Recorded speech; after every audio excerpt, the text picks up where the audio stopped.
오랜만에 넌센스 퀴즈 하나 내겠습니다.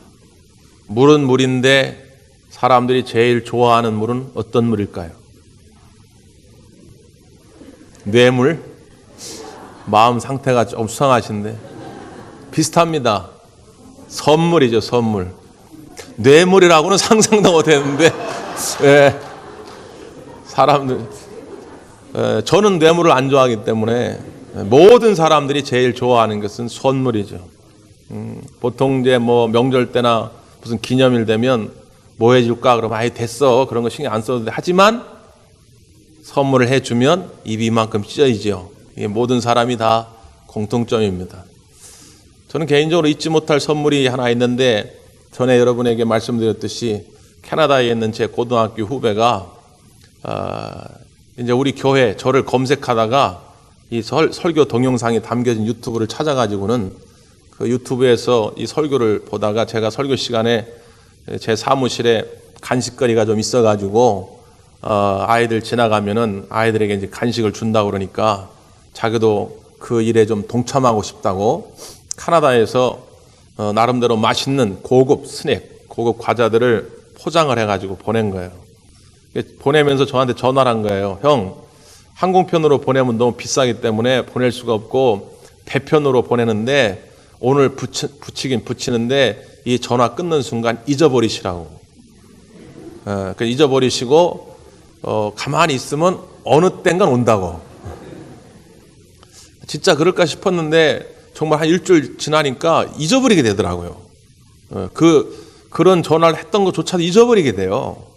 근데 어느 날 갑자기 사무실에 이만한 택배가 하나 와 있더라고. 이게 뭔가 뭐 주문한 적이 없는데 그래서 보니까 캐나다에서 보낸 거예요. 그때서 떠오른 거죠. 맞아. 한 달 전쯤에 그런 전화가 있었지. 그래서 열어보니까 뭐 가격을 떠나서 이 머나먼 곳에 그 아이들을 위해서 한번 자기도 좀 동참하고 싶은 마음으로 정성껏 담아가지고 보냈는데 참 감사하더라고. 그 선물이. 나는 잊어버리고 있는데 선물은 이미 출발이 됐고 정해진 때에 도착하잖아요. 우리가 종종 그렇습니다. 우리가 하나님 앞에 기도하는데 기도해놓고 기도한 나조차도 기도 제목을 잊어버려요.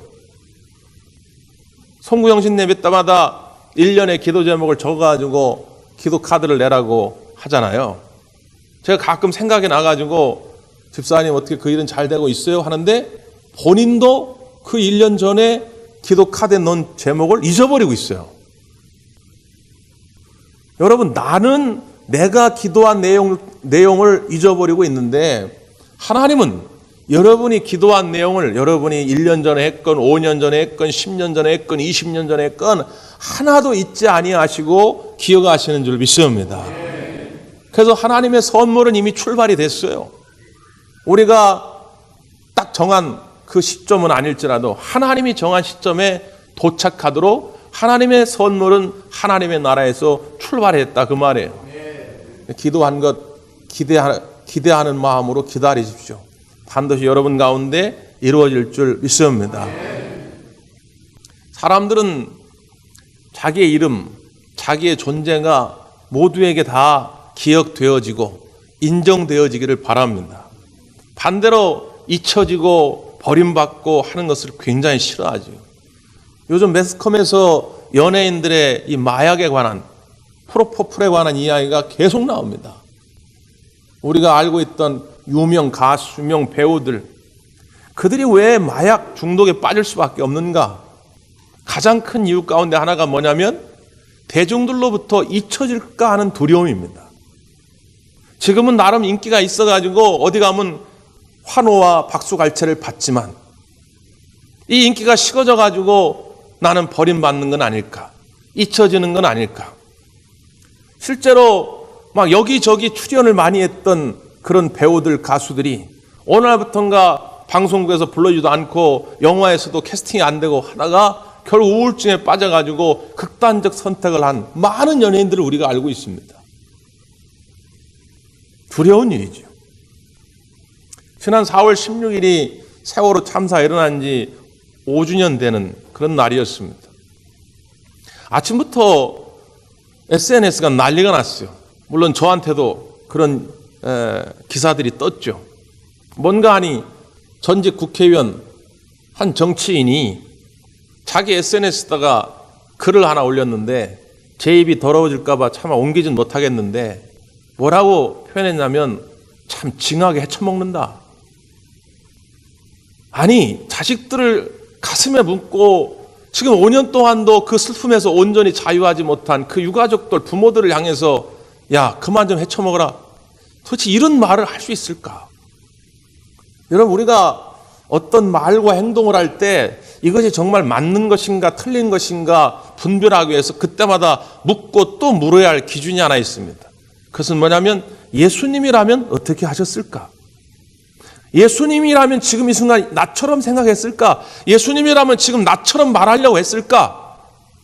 그때 딱 브레이크가 걸려가지고 예수님이라면 이렇게 말하지 않겠지. 예수님이라면 이렇게 행동하지 않으시겠지. 라고 한다면 그런 말은 하시면 안 됩니다. 예수님이 과연 그 세월호 그 아픔을 갖고 있는 그 유가족들 앞에서 야, 그만 좀 헤쳐먹어라. 그러셨겠어요? 그렇다면 그런 말은 하면 안 되죠. 여러분, 세월호 유족들 인터뷰를 해보면 그들이 가장 두려워하는 것이 있습니다. 그것은 뭐냐면 우리가 잊혀질 것이 두렵다는 거예요. 보상을 많이 안 받아도 좋은데 잊혀지지 않았으면 좋겠다. 그래서 그들이 가장 원하는 첫 번째 수건사업이 뭐냐면 기억 공간을 좀 마련해달라는 것입니다. 안산 지역에 그리고 광화문에 우리를 기억할 수 있는 공간. 이게 그냥 단순한 사고가 아니라 이 사회적 여러 가지 모순 속에서 일어난 일이라고 하는 것을 기억할 수 있도록. 그거 어렵지 않잖아요. 여러분, 우리가 그냥 기억해 주면 되는데 말이죠. 근데 이 두려움이 우리 모두에게 다 있습니다. 단체 카톡방에서 한 10명이 대화를 나누는데 어느 날 내가 글을 하나 올렸어요. 어르신들은 잘 모르지만 이게 보통 자기가 그 올린 글을 다른 사람이 보면 숫자가 하나씩 줄어듭니다. 예를 들어서 10명인데 내가 글을 올렸으면 9명이 봐야 되잖아요. 근데 하루가 지나고 일주일이 지났는데 계속 거기 9가 남아있어요. 아무도 보질 않는 거예요. 그때 극심한 스트레스를 받는다고 합니다. 이게 심리학자들의 분석이에요. 나는 왕따 된 거 아닌가?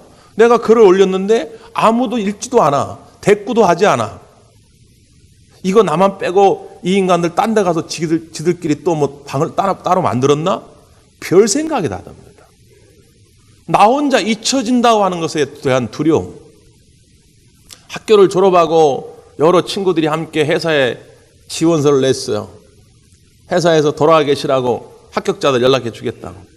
근데 어느 날 친구한테 전화 왔어. 야, 나 회사한테 전화 왔는데 합격됐대. 나보고 오라고 그래. 다른 친구한테도 연락이 와요. 야, 나도 합격됐대. 내일부터 출근하래. 나만 안 와. 나만 하면 연락이 없는 거예요.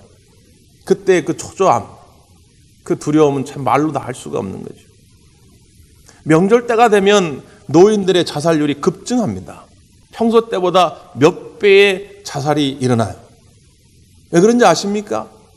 자나깨나 자식들을 기다립니다. 옆집 김씨네, 옆집 박씨네는 일주일 전부터 자식들이 와가지고 선물 볼따리 와가지고 엄마 아빠 인사하고 말이지 난리가 났어요.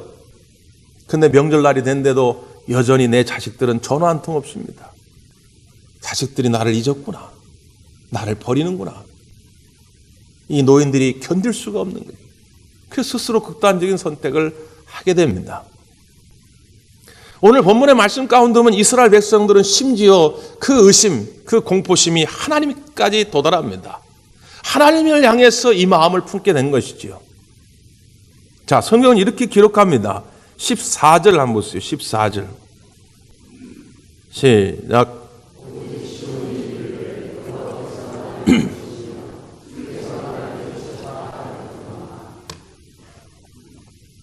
여기 시온은 이스라엘 백성들을 말하는 것이죠.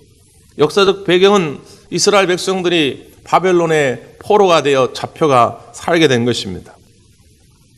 이제나 저제나 곧 자유하겠지 그랬는데 1년이 지나고 10년이 지나고 20년이 지나고 무려 70년을 포로 생활을 합니다. 그러면서 그들의 입에는 버릇처럼 습관처럼 붙었어요. 야, 하나님이 우리를 버리셨다. 하나님이 우리를 잊어버리셨다. 그러니까 우리가 이렇게 고통받고 신음하는데도 불구하고 아무런 역사가 없는 것 아니겠느냐. 이게 입버릇처럼 이스라엘 백성들 가운데서 퍼져나오기 시작한 것입니다. 우리들에게도 그럴 때가 있잖아요. 하나님이 버리신 건 아닐까? 잊으신 건 아닐까? 물론 하나님은 오래전부터 여러 차례 이스라엘 백성들에게 약속하신 것이 있습니다. 신명기 31장 6절에 보면 너희는 강하고 담대하라. 두려워하지 말라. 그들 앞에서 떨지 말라. 너희 하나님 여호와가 너희와 함께 하셔서 너희를 떠나지도 아니하시고 버리지도 아니하실 것이라. 이 약속을 수차례 했습니다. 예수님도 이 말씀을 인용하셨어요. 우리 하나님 버리지도 떠나지도 아니하셨다고 했는데 거기에 대한 믿음이 우리에게 없는 것이죠. 이 말씀에 대한 확신이 없을 때 우리 속에는 잊혀지는 것에 대한 공포감이 찾아오기를 시작하는 거 아니겠습니까? 창세기 28장에 보면 극도의 그 절대 고독에 빠져있던 한 사나이의 이야기입니다. 누굽니까? 야곱의 이야기입니다. 형 에서의 축복권을 빼앗은 다음에 철저히 가족으로부터 버림을 받고 원치 않는 길을 떠나게 되지요. 들판에서 혼자 잠을 자려고 하는데 잠이 오지도 않습니다. 그래도 돌베개 베고선 깜빡 잠이 들었는데 하나님이 사닥다리의 비전을 보여주시죠. 하나님의 천사들이 사닥다리를 오르락내리락 하는 말이죠. 그 꿈을 보여주신 것입니다. 그 꿈에 깨어난 다음에 오늘 야곱의 고백을 들어보십시오. 과연 여호와께서 여기 계시거늘 내가 알지 못하였도다. 하나님이 안 계신 게 아니라 문제는 뭐냐? 하나님이 여기 계신 것을 내가 알지 못하였도다. 그제서야 눈이 띄어서 그곳 이름을 베델, 하나님의 집이라 지은 것이죠. 하나님은 야곱을 떠난 적도 없고 버린 적도 없는데 그냥 스스로가 생각한 거예요. 아니다, 내가 너한테 꿈을 하나 보여줄게. 자, 사다리가 있지. 하나님의 축복의 사닥다리인데 하나님의 사자가 오르락내리락 한다는 거예요. 너는 알든지 모르든지, 너는 잊어버렸다, 버림받았다 생각하든 말든지 하나님의 손은 너를 위해 지금도 부지런히 움직이고 있다는 것입니다. 너를 잊지 않고 있다. 너를 위해 난 지금도 부지런히 일하고 있어. 이게 주님 주신 비전 아닙니까? 미국에 타미와 짐이라고 하는 아이들의 이야기가 있습니다.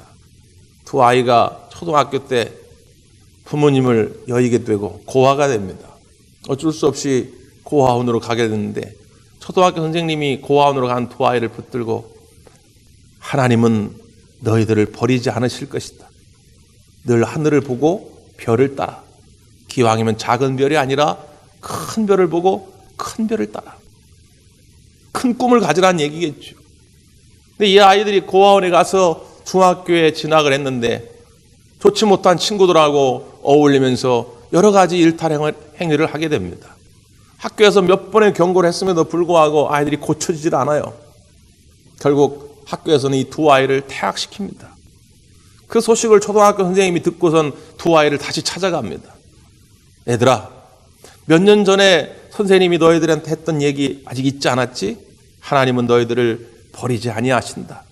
세상이 너희를 버리고 학교가 설령 너희를 버릴지라도 하나님은 결코 너희를 버리지 아니하실 것이다. 하늘을 보고 큰 별을 따라. 이 이야기에 이 아이들이 감동을 받고 마음을 다잡게 됩니다. 그래서 다시 하나님 앞에 나오게 되죠. 학교는 돌아갈 수가 없는데 뭘 할까 하다가 동네 피자집에 취직을 해요. 피자 만드는 일을 배웁니다. 그리고 성인이 되어서 독립을 해서 자기 이름으로 피자집을 내게 됩니다.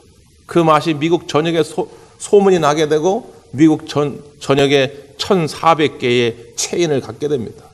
그 회사가 도미노 피자입니다. 하나님은 두 아이를 결코 버리지 아니하시고 그의 마음의 소원대로 이루어가고 계셨던 것이죠. 여러분 기억하십시오. 여러분이 주님께 부르짖고 간구하는 모든 것들을 하나님 잊지 아니하시고 지금도 그것을 이루시기 위해서 부지런히 하나님은 역사하시는 줄 믿습니다. 하나님께서 내가 너희를 잊지 아니하신다고 하는 것을 설명하기 위해서 오늘 말씀 가운데는 참 감동적인 흥미로운 비유 하나를 들고 있습니다. 자, 15절, 16절의 말씀입니다. 시작.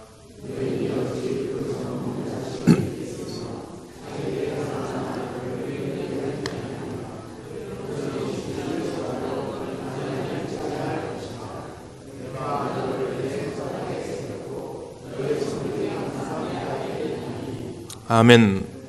오늘 말씀 가운데 보면 한 여인의 모습, 그 여인의 마음에 빗대어서 하나님의 마음을 설명합니다. 성경을 읽어가다 보면 우리가 그냥 편의상 하나님 아버지 이렇게 부르지만 하나님은 남성성, 부성만 가지고 있는 분이 아닙니다. 오히려 성경 속에서 보면 어떤 근엄한, 꾸짖는 그런 아버지의 모습보다는 늘 보듬어주고 위로해주고 상처를 싸매해주는 어머니의 모습, 모성성이 훨씬 더 많이 나타납니다. 오늘 말씀 가운데도 보면 그 하나님의 모성성을 우리에게 보여주지요. 지난 4월 15일이 저희 어머니 추모일이었습니다. 이번엔 형제들이 다 모일 수가 없어가지고 저 혼자 지난 월요일 날 산소에 다녀왔어요. 저 혼자 그 산소에서 이렇게 묵념하며 지난날의 그 엄마의 모습을 떠올리는데 여러 가지가 떠오르는데 그 중에 하나가 저희 어머니가 이렇게 음식을 저한테 해주면 말이죠. 제가 제일 좋아하던 음식이 김치찌개입니다. 돼지 김치찌개. 저희 어머니는 김치찌개 위에다가 계란 후라이를 얇게 이렇게 덮여주는데 전 세계를 다녀도 그렇게 해주는 데가 없어요. 저희 집사람한테 얘기했다 혼만 났습니다.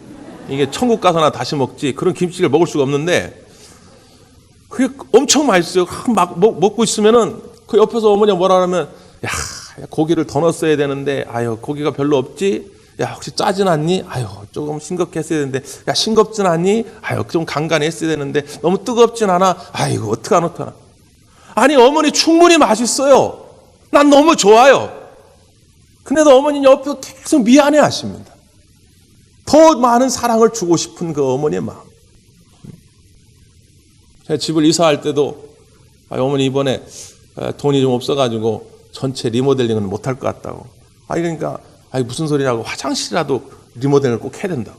200만 원을 저한테 주셨어요. 그러면서 아들 미안해.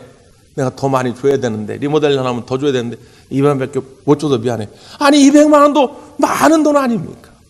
그것으로도 충분해요. 근데 엄마의 마음은 더 주고 싶고 더 주고 싶은 줘도 모자란 그런 마음. 저도 아이를 키워오면서 그렇더란 말이죠. 그 하나님의 마음이 그 어머니의 마음처럼 우리에게 늘 더 주고 싶은 마음이 넘친다 그 말이에요.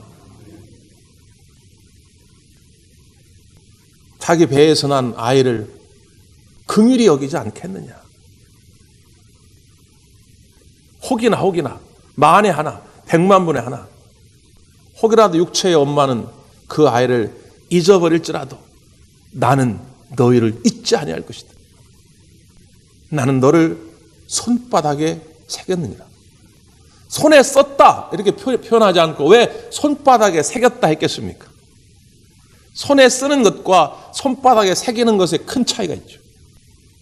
손에 쓰는 것은 피가 나지 않습니다. 볼펜으로 써보십시오. 피 납니까? 안 나잖아요. 손바닥에 새긴다고 하는 것은 칼로 새기는 것입니다. 세월이 지나도 영원히 지워지지 않도록 피를 내는 것입니다. 살을 찢는 것입니다. 하나님이 그 손바닥에 우리의 이름을 기억하기 위해서 우리 예수님께서 피 흘리시고 살이 찢기신 거 아닙니까? 어머니가 나를 낳기 위해서 피 흘리시고 살이 찢겨서 내가 태어난 것처럼 그 해산의 고통으로 십자가에서 우리가 하나님의 자녀가 된 거 아닙니까? 그 이름을 하나님이 어떻게 잊겠습니까? 여러분 기억하십시오. 여러분의 이름을 절대로 하나님은 잊지 아니하신다 그 말이에요. 그런데 왜 이스라엘 백성들은 그 하나님의 마음을, 그 어머니 하나님의 마음을 왜 알아주지 못할까요? 열왕기상에 보면 요즘 우리가 수요일마다 열왕기상 강의하는데 오늘 많이 받아요. 그 3장에 솔로몬의 유명한 자폐한 이야기가 나옵니다. 대부분 아시겠지만 또 정작 얘기해보라고 그러면 또 잘 얘기를 못해요. 그래서 다시 한번 정리하자면 거기 진짜 엄마, 가짜 엄마 얘기가 나오지요. 진짜 엄마를 편의상 진순 씨, 가짜 엄마를 가순 씨, 둘 다 창기입니다. 창기다 보니까 공동생활을 해요. 공동생활을 하면서 손님을 받겠죠. 근데 먼저 진순 씨가 애를 낳았어요. 3일 후에 가순 씨가 애를 낳습니다. 이 가순 씨가 잠버릇이 고약한지 밤사이에 자다가 본인의 실수인지 애가 잘못됐는지 하여튼 애가 죽었어요. 진순 씨가 아침에 일어나 보니까 자기 품에 있던 아들이 죽어 있는 것입니다. 근데 여러분 어떻습니까? 애를 보면 엄마는 바로 알죠. 저도 처음에 우리 정민이 낳고 병원에 갔더니 간호사가 많은 애들 중에서 딱 데리고 가가지고 탁 이렇게 세워주더라고요. 근데 데리고 나오기도 전에 여러 애가 누워있는데 딱 보니까 우리 아들이 딱 보이더라고요. 머리통이 나하고 똑같아요. 딱 보면. 그거 알지 않습니까? 그거? 그러니까 엄마가 죽은 아들 보고 이건 내 아들이 아닌 거예요. 애기가 다 비슷하게 생겨서 똑같은 것 같지만 엄마는 자기 아들을 안단 말이에요. 이게 내 아들 아닌 거죠. 그래서 가순 씨한테 간 거예요. 야, 네 품에 안고 있는 그 아들이 내 아들이야. 그래서 가순 씨가 웃기지 마. 내 아들은 살아있는 아들이고 네 품에는 죽은 아들이 네 아들이야. 그래서 싸움이 난 거예요. 그래서 솔로몬한테 가가지고 이게 어떻게 된 건지 재판 좀 해달라고 하게 된 거지요. 솔로몬이 가만히 듣고 야, 칼 좀 가져와라. 칼로 그 아이를 반으로 쪼개가지고 두 엄마에게 나눠줘라. 그때 가순 씨는 뭐라 그럽니까? 어차피 저 사람 것도 아니고 내 것도 안 될 바에 그렇게 하시라고. 근데 이 진순 씨 진짜 엄마 말이죠. 성경에 뭐라고 표현되어 있냐면 마음이 불릴 듯하여, 마음이 불릴 듯하여. 이걸 원어로 직역하면 창자가 끊어질 것 같아서 그런 말입니다. 내 진짜 아들이 죽는다고 하니까 내 창자가 끊을 것 같은 고통이 생겨가지고 왕이시여 그러지 마소서. 내가 포기하겠나이다. 그 아이를 저 사람에게 주소서. 내 아들을 살리기 위해서 포기하는 그 엄마의 마음을 아시겠냐 그 말이에요. 솔로몬 재판의 주인공은 솔로몬이 아니에요. 솔로몬 재판의 주인공은 이 진짜 엄마의 마음을 통해서 하나님의 마음을 좀 알라는 것입니다. 내 백성, 내 민족, 이 이스라엘 백성이 우상 숭배에 빠져가지고 죄의 수렁 가운데 빠져가지고 영원히 멸망되는 것을 내가 더 이상 눈뜨고 볼 수가 없다.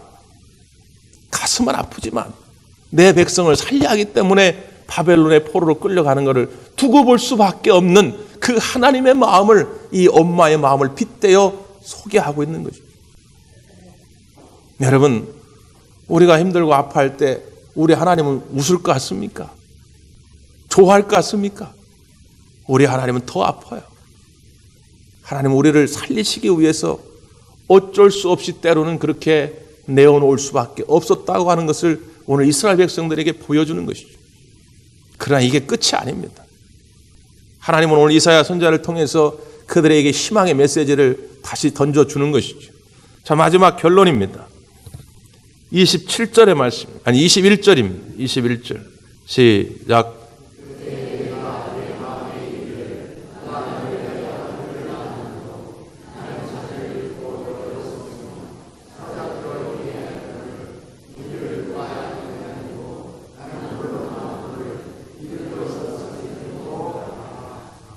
모든 것이 다 회복된 다음에 모습을 보여주고 있는 것입니다. 포로로 잡혀갔던 사람들이 돌아옵니다. 무너졌던 가정이 다시 회복됩니다. 예루살렘 성벽이 회복됩니다. 한산했던 이스라엘 거리가 북적북적 되기를 시작합니다. 그때 그 앞에서 하나님이 나를 버리셨구나, 하나님이 나를 잊으셨구나 불평했던 사람의 입에서 이런 얘기가 나온다는 거예요. 야, 누가 나를 위해서 아들을 낳았지? 예? 자손들이 너무 번창해졌어요. 이스라엘 백성들이 너무 부흥케 됐어요. 야, 누가 나를 위해서 이 아들을 낳았지?